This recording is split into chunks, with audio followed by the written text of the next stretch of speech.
it's my first time to have a lot of people on my panel, and it's interesting. And the good point is, we'll have to kind of keep short on what we are speaking. But even the better thing is, we'll be having different point of views and stories coming in from these panelists. In order to get a considerable growth, sustainable growth for any startups, there are multiple factors that's been affecting the playbook of scaling up, for going beyond a certain level of business growth. We are here to discuss what can be done, what strategies are working well, and actually to analyze and look at a right point of age of any startup, when to go beyond, when to scale up, when to go further. There are a fair number of reports that actually shows that the age of startups is around 3 to 5 when they get mature in today's age. And especially there are many other factors in digital era that's impacting the growth of startups. Let's start. Before we actually get into the discussion, I would request everybody to take only 6 seconds. Actually, only one line about what you do. Yeah, only one line quickly about what you do. Can we start from Anubhav? We are going alphabetically. So Anubhav, get a mic, please. Only one line, what you do. Hi everyone, I am Anubhav, and I had the express parcel business for delivery. I made in time. Hi everyone, this is Chinu Kala. I run a jewelry brand, Rubans Accessories. Starting with 36 square feet, today 100 crore brand. So good. Thank you. Pranav? Hello. Yeah. Hi everyone, I'm Pranav Bajaj, one of the co-founders of Medulance. We're an emergency response company, especially focused around medical transportation, ambulatory care services. Hi, I'm Shaily Mehrotra. I am CEO and co-founder of Fixderma. We are a 14-year-old skincare company. Hi everyone, I'm Nikita and I'm the co-founder of the brand Winston, which is a beauty tech brand, and we're trying to create an organized market in the same sector.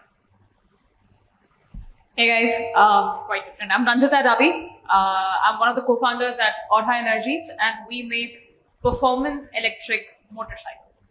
I only get to know today that it's called Orxa Energies. That's new to me today. Okay, let's start off on how to scale up. Tell us some of your stories that can actually help the younger enterprises, younger founders to know what can be the potential challenges they can witness. How can they handle it well? How can they actually successfully go beyond, or to, let's say, level 1, level 2 in their growth journeys? Tell us about your journeys, share your stories as well. Who wants to take it up? Yeah, please. See, growth, it's a very crazy term. Okay, it's fascinating as well. But what we need to do is make processes. So I think as a startup, what we miss out, which I think is a very big strength for larger organization, is their process. So if we really want to chase growth, we understood that we have to chase process in turn, and that really worked for us. Good to know. Pranav, what was that particular point in your journey, and what strategy you think that worked in your favor? I think more than strategy, it's very important to understand the market and figure out the right business model firstly, right? So you have a core service, then you have a target market, right, that you work with. Then you identify how to reach out to the target market so that you can create a sustainable business model. I heard this term very early where they said that a breakthrough in innovation does improve the quality, accessibility, and the availability of a service. But for a breakthrough to be truly great, it needs to be equitable, replicable, as well as sustainable, right? So in our industry, when we started, we realized that the biggest problem was it was not a recurring service, right? You don't need an ambulance every day. You might need it tomorrow. You might not need it in the next 6 years for that matter. And it becomes very difficult to create a top-of-mind recall simultaneously. So any money that we would spend on customer acquisition would not come back to us because due to the nature of the services. So we pivoted very early to a sustainable B2B model, right, where we started working on a subscription-based services to park our ambulances. The audience remained the same, just the way we were reaching out to them changed. So we started parking our ambulances for commercial, residential facilities, working with facility managers. We started working on establishing medical rooms, training services for the same target market. And then even coming up with a subscription model to cater to the emergency needs of employees. Today, which we are integrating with insurance companies, so to open the market size again, to reach out to the same audience.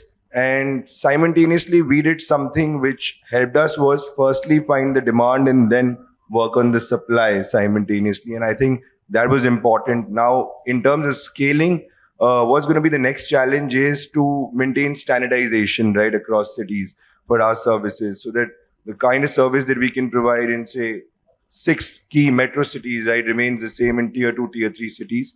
I think we are working on that. And I think standardization of services, having the right people with you, the right processes that she said, the right systems is equally important when you're scaling your business. It's actually true when it comes to, going beyond a certain level. It's actually true to listen to your customers and understand, analyze where the demand coming from. This Pranav is coming from a very different sector. And also coming to you, Shaily, D2C, though you have jumped onto D2C later in your journey, you were already 14 years old. 14-year-old company, right? But when it comes to D2C, it's a very huge and booming market right now. And that too witnessing the birth of niches of the niches. And there are multiple startups that are actually listening to their customers and understanding their needs so that they can come up with specific set of solutions to the specific problems. How was your journey like especially in the initial years, and what strategy? I completely agree with you when you said that startup should take 3 to 5 years.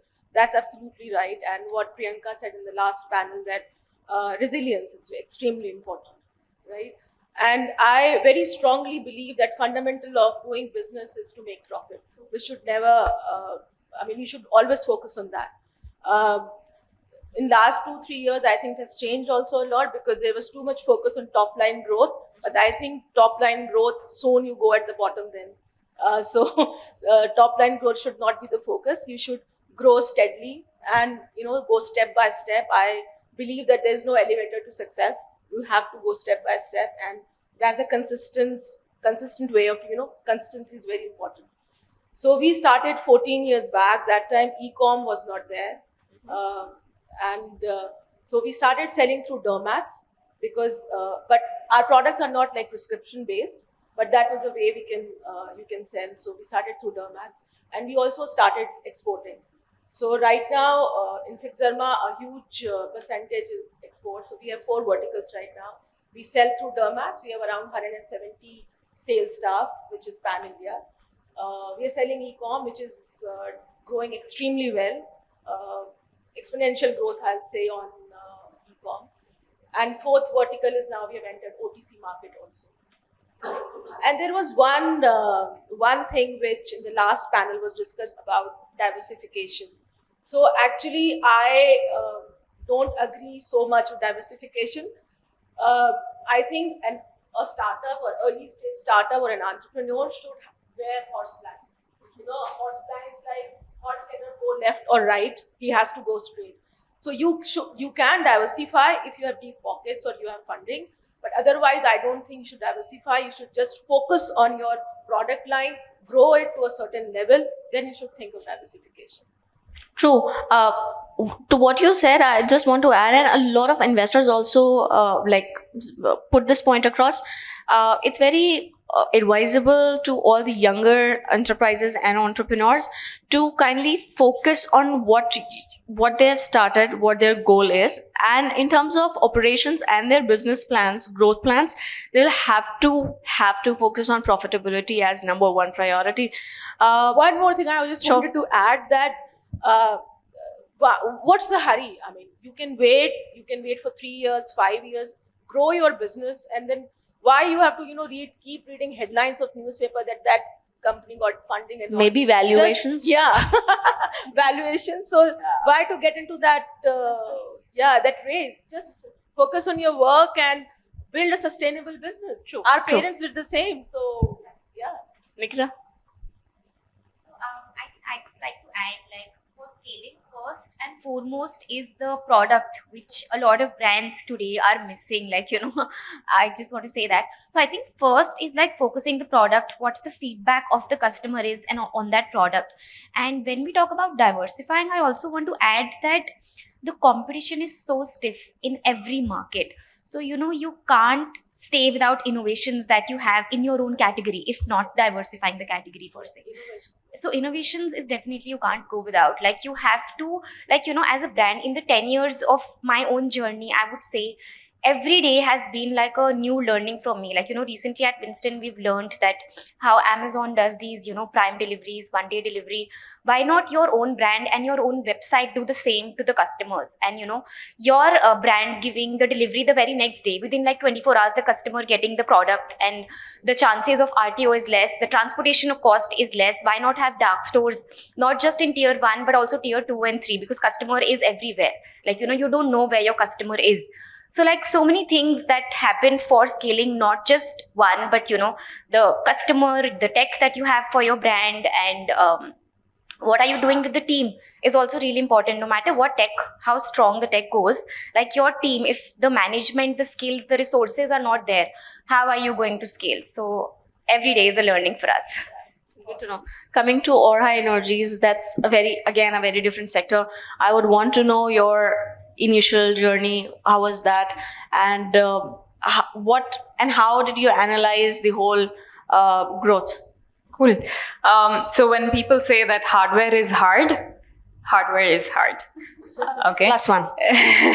So we build performance electric motorcycles, and that's what we started to build the company with.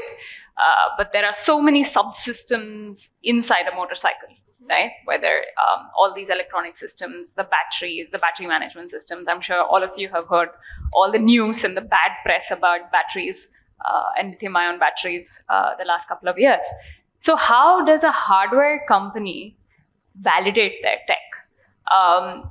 Okay, so this is where it's a slightly, maybe a little detour to what you just mentioned. We took our tech, which we had built for the motorcycle, and took it to a different industry. It was not on a motorcycle. It was not even on automotive. It was on aerospace and defense, right? We took the exact same tech that we were building. So the product is the same. So in that sense, maybe my team did have good blinders on. Yeah. The product is the same, but the industry was completely different. The application was completely different.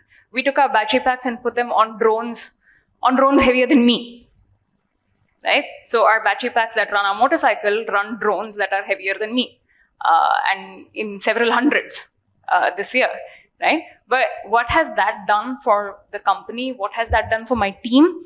Now they have a lot more confidence on their product because they have achieved certification, because hardware products need certification.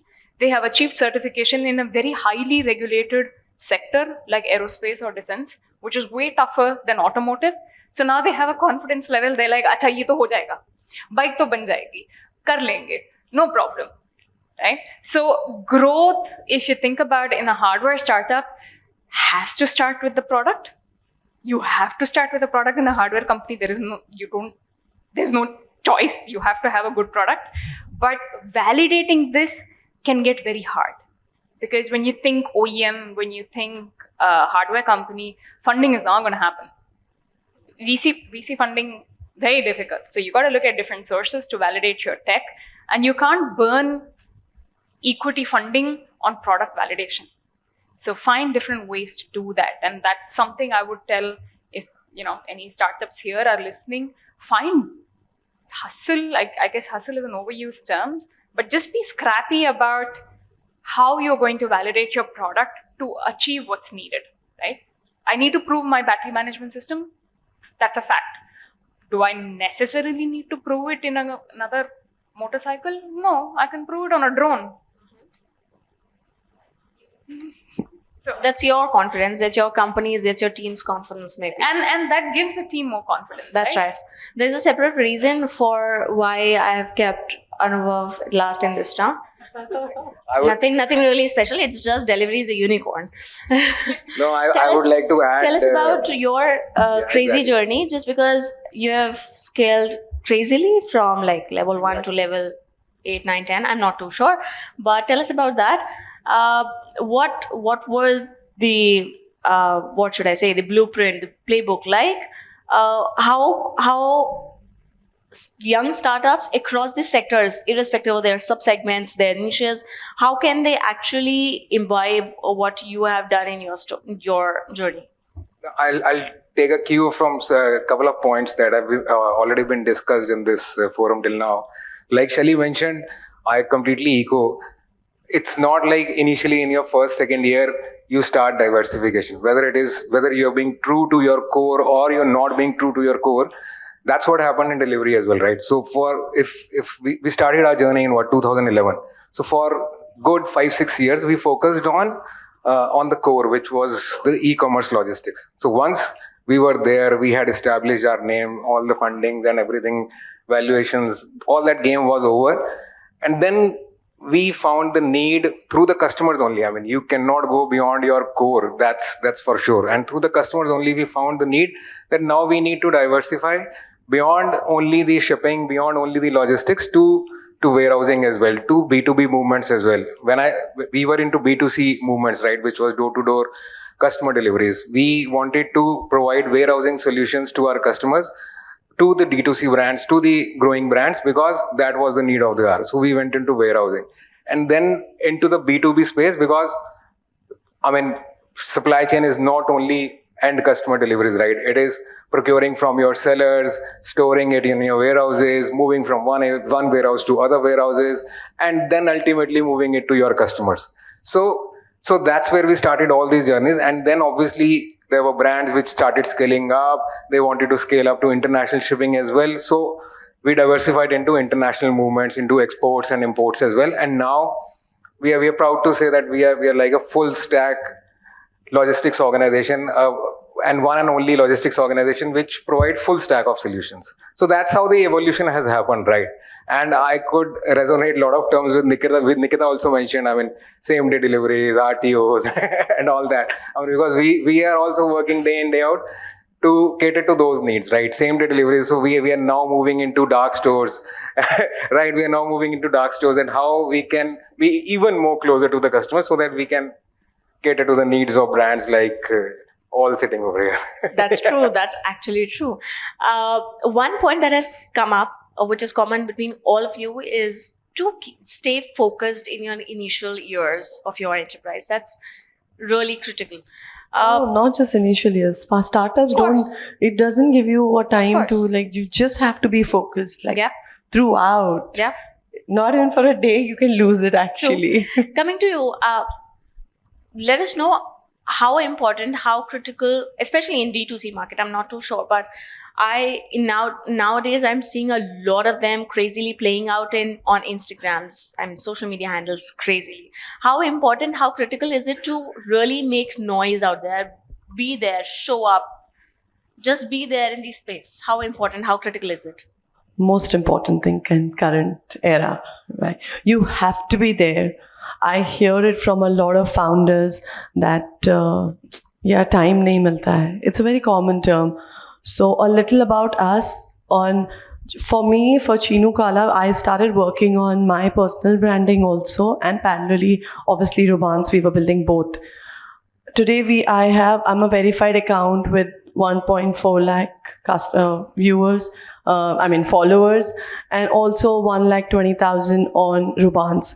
And how I'm able to do it is because every day, no matter what, there has to be a time dedicated to Instagram, because we live in a digital era. So I think another one thing which I see why people miss out here is they think social media. See, people around us tell us social media is waste of time. We hear it a lot of this. But for founders, for companies, it's actually time investment. Yeah, Yeah, we need to do it. So we have to put up our stories. We have to be just honest. Okay, real. There is no storytelling there. Just be real, and trust me, people love it. And I have experienced this. We built it in 2 years. I've seen it. Shaily, do you have something different to say to it? Also, I could sense something from your expressions. Actually, yeah. Also, there is a Again, see, different. it depends if you are a D2C company. If you're not a D2C, if you have different verticals, then I think social media is not really required. But having said that, there are so many companies, if you talk about them, people think they don't exist because they are not on social media and they are doing fairly good business. So in our industry, in skincare, you must not have heard of H&H, Higde and Higde. They have a very good sizable business in skincare, but they don't sell online. They are not very print and pharmaceuticals. Like So it's their conscious choice, yeah? Yeah, It's their conscious choice. And how you are selling it. If you are a D2C company, definitely you need social media presence. 100%. Yeah, it has to be on top of your funnel. And she said yes. Even if it has I think cost even benefit. otherwise you do need a social media presence. I agree with her and also with her both ways. But I would say that you can use these channels for other means, right? Basically, for a company like ours who's mostly B2B, obviously reaching out to a customer on digital media, spending money doesn't make sense. But what you do is you can create awareness, right, about your brand. You can work on campaigns that can help the industry. Like we recently did a campaign of people giving way to the ambulances with multiple radio channels. We keep partnering with a lot of events, right, to raise awareness about the existence of our services so that people know that who to reach out to when help is needed the most, right? And I feel that that's when digital media becomes more important. It's not always linked with business at times, but more to create awareness around the brand. It's also part of brand building. It's a very important part of brand building. Yeah. And what kind of business you are. Like for you, it's extremely important, right? People should know that Yeah. you exist. Anubhav, do you also think so? For us, I mean, it's more we ship, more the branding we You'll get. already be above all of this? So more share I get from all these partners sitting over here. So more the branding I'm getting. Actual business talks. So, but anyways, I mean, there is always a right time to it. When I joined this organization, I was coming from a very strong brand background, right? From a brand, from a product background. So after first initial months, I mean, I spoke to my CEO stating that, I mean, why are we not into branding? I could see FedEx in a lot of tennis events, whether it is Roland Garros and all those events. So he said there is always a right time. So, and then the IPO happened, then a lot of branding happened, and now you can see Delhivery as a title sponsor over here as well. So there is always a right time, as Chinu said. It's the right time for her. For us, the right time came 7-8 years after we were there. Good to know. Coming to you, Nikita, tell us you are really young when it comes to your enterprise. How do you plan? How are you right now planning to level up, to go to the next level? What strategy, let's say, what consultation you are looking for? What areas you are right now focusing on? Given that you're playing in this specific sector, how are you analyzing the whole play? So, fairly new to with Winston, yes, but not in this D2C business because I started in 2013, and that is when social media was very new, like fairly new to everybody. So that is when I started, and I built a brand with over 1 lakh followers, not knowing what CAC is, what followers are, and how we are engaging with the content creators. We did not know what strategy this is. Like we did this by default. So that is how I started doing this. So Winston, when we started Winston, of course, I kind of had the knowledge of how D2C is working, how these creators can educate you about a brand, building your product.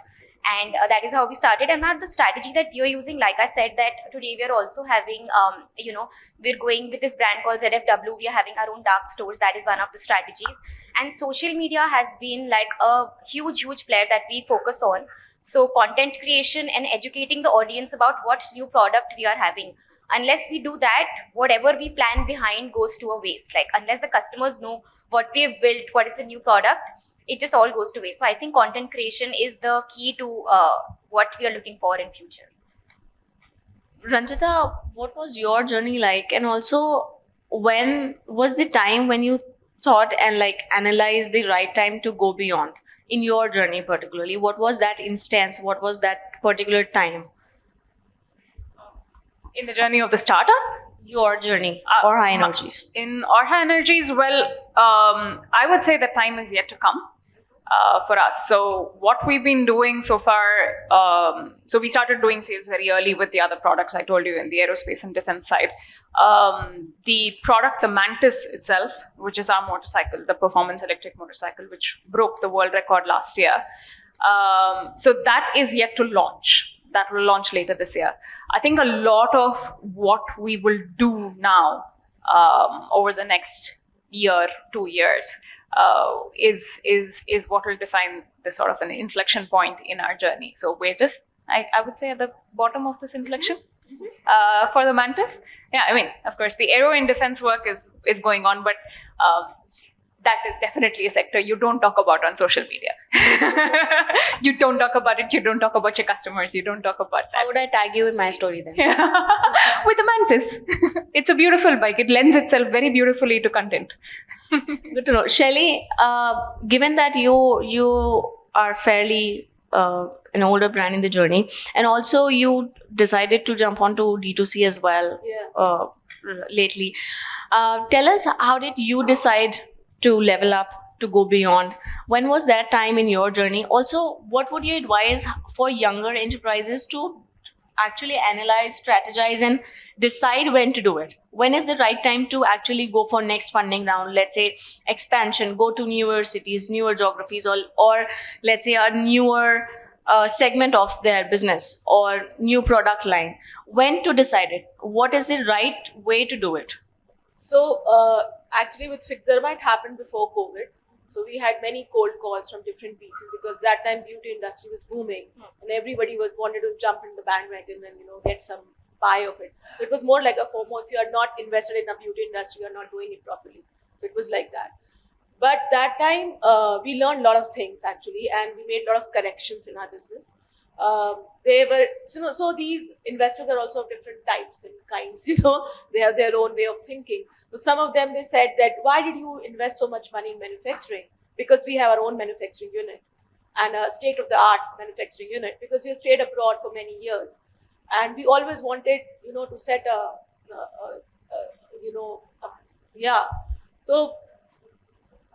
bar, because you always compare your products to foreign products like European products or American products. So why did you invest in manufacturing? Why didn't you focus on marketing? Some of them said that, why are you so profitable? Can you believe it? Why didn't you focus on top line growth? You should have just focused on your marketing. Who looks at this side of the business? So we had such kind of comments, and we got some very good advices also. And then during COVID, we were not present online. We were just present on Amazon. We never paid attention on it. And after the first COVID, we really learned, and we thought that it's like, we really missed it. So second COVID, we saw very good, good profits, and the business scaled up and all. So what would you advise for younger startups? What can be the right way to decide when to go for next level? How to actually strategize and analyze or spot that right time in their journeys? I think it all depends. They have to set the bar. Like, they have to see where they need the money or where they have to scale. But I think fast scaling is not advisable. This is my advice. You can just go slow. And if you are doing well, you can go slow and you can just wait for the right time. But a smart goals, I'd always say smart goals. Specific, it should be specific, measurable, achievable, relevant, right? And Chinu, target. you would like to add to? Yeah, I will say it comes from the heart. Okay, so run 3 pilot projects. If you think that those 3 ran 80% to your expectation, if not, nothing works 100% in startups. Okay, so if it's run 80% to your expectation, maybe you're ready for the next plunge. So it comes, they'll say it's not more of now. It's not on paper. The founder knows it. Good to know. Pranav? I think it all depends on the industry, your personal plans, what you want to do. For us, it was very different. We built a profitable business, which has been profitable for the last 3 years now. For us, it was very clear, and I heard this very early. They said that if you build a business with constraints, right, तो अच्छा business बनता है. And it's very important to be fundamentally strong, I would say, and ensure that you're creating value from your core service simultaneously. In the last session, they were talking about, and I was, thinking about my initial years when there was a lot of news about startups raising money. I was like, that's the only way to get validation, right? If it comes out in the press that a company's raised money. But for us, it happened very differently, right? For you to come in the news, raising money is not important. You doing the right things is very important. And if you create the right business, right, the idea is if you're creating gold, you will always find the right value, the right investors for it. You might not want to reach out for that early, right? But if you're not, then you'll always be scared. So you look for capital, and you'll want to figure out ways in which you want to. People say that they want to build a runway, right, for their business. But it's important to also create a business and then build a runway, is what I would say. And you were asking me that one advice I would give to founders is that sometimes, just to go back, sometimes raising money becomes very important in different industries because scaling is very important to remove competition, right? So in our industry, when our competition raised about $20 million, right, and we were still bootstrapped as an organization, honestly, initially we did get scared. We were like, will we be able to compete? But then we realized at least a year and a half later that a business which is valued at 100 crores, right, and still does a 24% net profitability is not a bad business. And then raising money at the right time, maybe you can outcompete, right, with people who've not focused on the fundamentals. And just one advice I have, I believe that the real resilience of an entrepreneur actually shows when things are not going right. Because when the story is going right, it all seems great, right? When things are not going right, when you're down, how you can come back from that is how the real resilience happens. So, when things are not going right, that's when you should be more confident, have the right support system, right co-founders, family to support you so that you can keep going. And patience is the key, I feel. If you're patient and you're focused, you will get there. Good to know. Before we close our conversation, I'll come to each one of you to at least get one actionable point for younger startups that they can follow, or let's say it can actually help them to imbibe in their journeys. One actionable point from each one of you before we close it. Anubhav, what can be 3 checklist things that one enterprise should follow or should keep in mind before going to their next level, be it the next funding round, expansion plan, store opening, anything? What can be 3 things that I shouldn't be missing on those 3 things? I mean, first one which comes to my mind every time I think of this kind of a journey is, consumer expectations. That's something very, very core to everyone sitting over here. That what does the consumer expects? How are you able to fulfill the consumer demand, the expectations? How are you creating that kind of an experience? Because in our journey, how are we trying to create that kind of an experience by giving faster deliveries, starting from a faster checkout, faster deliveries, and a great experience in terms of returns, because returns also form a major part in the entire D2C journey. So that's something which we keep at the core of our product development as well. And even in terms of a very simple consumer communication, how are you communicating to your consumer? What kind of message, what kind of text are you using with the consumers? I can give you example of maybe Good Glam Group. The kind of text, if anyone would have ordered from them, the kind of text they are using while communicating to the consumers, that's very, very catchy. It just brings a lot of attention to you once that communication happens at the end consumer level. So that's one thing which always come to my mind. Second is, as our key speakers also mentioned, I mean, phygital is something which is becoming very, very important. So omni-channel culture is, I would say, is a very, very key to the future. So while people have grown like online first, people have grown from here, made a good brand, have scaled up, all those things have happened. Now there are set of people whom maybe you are not targeting because of their resistance to get into online first. So that offline and online kind of, that O2O kind of a journey, if you're able to build that over a period of time, that's something which is really gonna help scale up the brand. So maybe these are a couple of things that are coming to my mind from a Shaily, scalability point of anything view. you would like to add? Any 3 critical pointers any young founder needs to follow or needs to at least keep them in mind before going beyond a certain level? I think a doable business plan as a startup, which should, at least you should achieve 80% of it, and be flexible with it if you are not able to achieve it. A good team, a great team is extremely important. And वो bank वाले बोलते हैं ना KYC. So know your customer and know your supplier if you are getting a private label done. So that's extremely important. Visit the supplier, visit their manufacturing unit or whatever you are getting done. And one more thing, all entrepreneurs, we are like, if you have seen a roly-poly doll, which is inflated doll we used to get, you keep punching it and it keeps coming back to its, place. So that's what we are. We keep getting punched every day, but we keep coming back. Good to know. Ranjita, your point you would like to suggest to all the young entrepreneurs listening to us today. How can you help them suggesting this? Couple of points. Your relationship with your co-founder. Okay.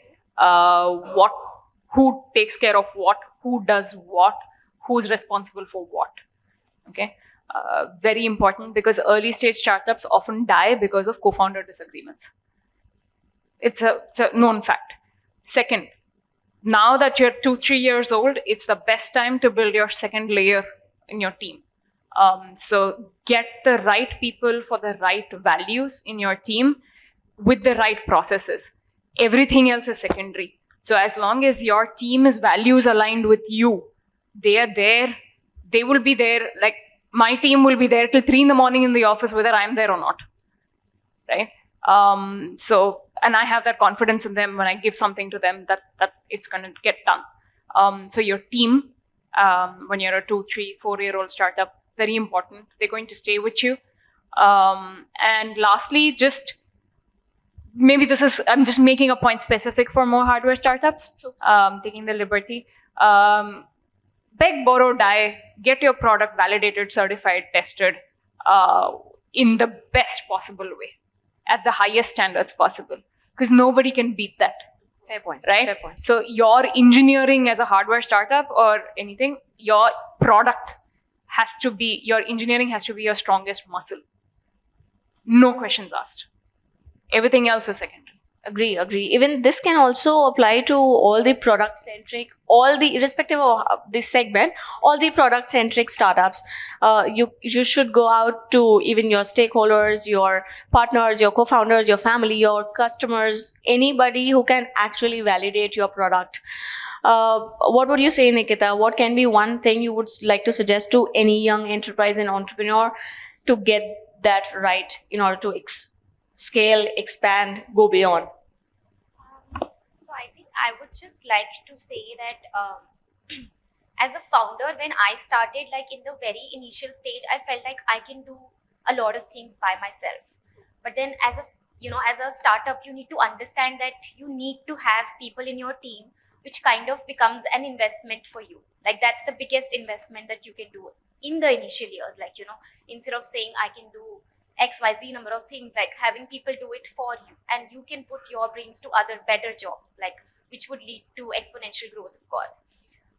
This is one. And I think for me, what actually helped me was having a vision board for myself. Like, I actually wrote down the numbers and the zeros and crores when I started. Like, I was counting, like, what is the 10 crore figure that I'm going to get, like when I did not even begin the journey of, this D2C thing.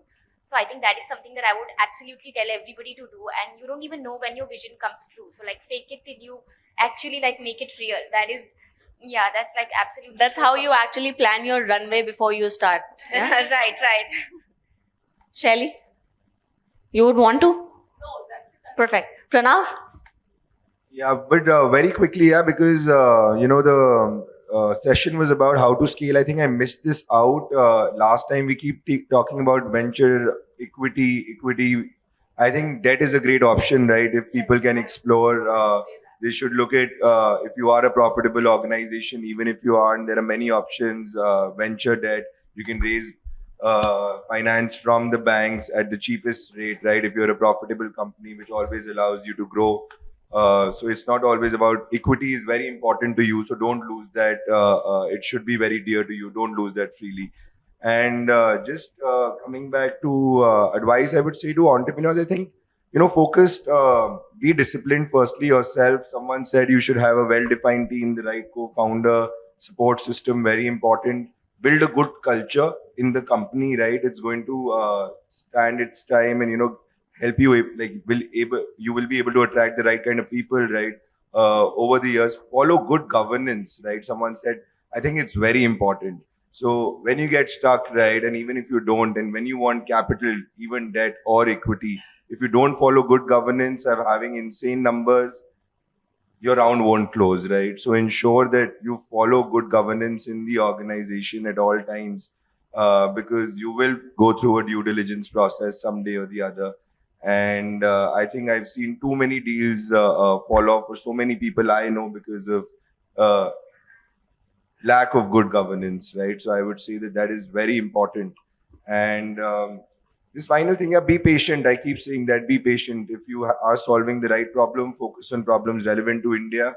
And if you are focusing on the right problem, just be patient. It will happen. It's a longer journey. You don't look out for shortcuts, yeah? So I have something very different to say. Something which it's very highly underrated. Believe in yourself. Believe in that dream. Because for me, and I say it with my journey, I had nothing. I did not have funds. I didn't have a great team. I did not have an education background. I'm a school dropout. I did not have an education background. I did not have connects. I had nothing. All I had was one thing. I will make this happen. I will make this work. So that self-belief, the power of that, it will make you sail through like literally anything. I've sailed through a fire in my office. We were about to shut. We lost everything that we had. But on that day also, I got up again and I said, how can I stop? I will make this work. So self-belief, the most important thing in a startup journey. Certainly. Keep adding more zeros to your dream. Absolutely. Anubhav, you would want to add something? I started with the three things, so I'll end. I'll resonate what she said. Self-belief. Good to know. Before we close, do we have any questions from the audience? Actually, can we get a mic, please? This is for Ranjita. It's a pretty lonely space, right?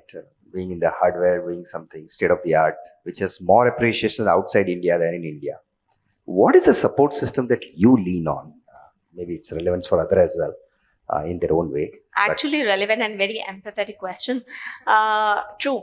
We do see a lot of startups coming in different spaces, especially D2C right now. But yeah, what's your support system? Actually, other founders in my own space. You will be surprised. There have been early stages, really young stages of our startup. 3 of our competitors. So me, startup 1, startup 2, we are actually competitors.